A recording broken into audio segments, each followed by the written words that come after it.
Lambda CL સીએ2 સીડબ્લ્યુએન 224 છે, lambda NaCl 38.2 છે, lambda HCl 203 છે. તો લેમ્બડા સીએલ સીએ2 સીડબ્લ્યુએચ નું મૂલ્ય કેટલું થશે? તમારે મૂલ્ય કોનું જોઈએ તો કે લેમ્બડા સીએલ સીએ2 સીડબ્લ્યુએચ. હવે તમને જોવા જાવ તો અહીંયા લેમ્બડા સીએલ સીએ2 સીડબ્લ્યુ એમાં એને એક વધારાનો દેખાય છે. પછી જોવા જાવ તો HCl માં H વધારાનો Cl વધારાનો દેખાય છે. તો સામે NaCl અહીં આપ્યો જ છે. તો આવું કરી શકાય ને કે lambda Cl Ca2 COO Na વધતા લેમ્બડા HCl અને એમાંથી લેમ્બડા NaCl બાદ કરો. Cl Ca2 COO ની કિંમત 224 છે.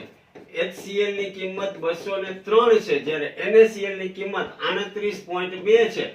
જો સાદુરૂપ આપો તમે તો 388.5. પણ નક્કી કરવાનું કે કયું વધારાનું છે તો કે NaCl વધારાનું છે તો એને માઈનસ કરો એટલે સામેનો Na ને સામેનો Cl ડિલીટ થઈ જાય એટલે વધશે 388.5. આવા પ્રશ્નો આવે તો રાજાણી સાહેબ યાદ કરીને 4 માંથી 4 લેજો.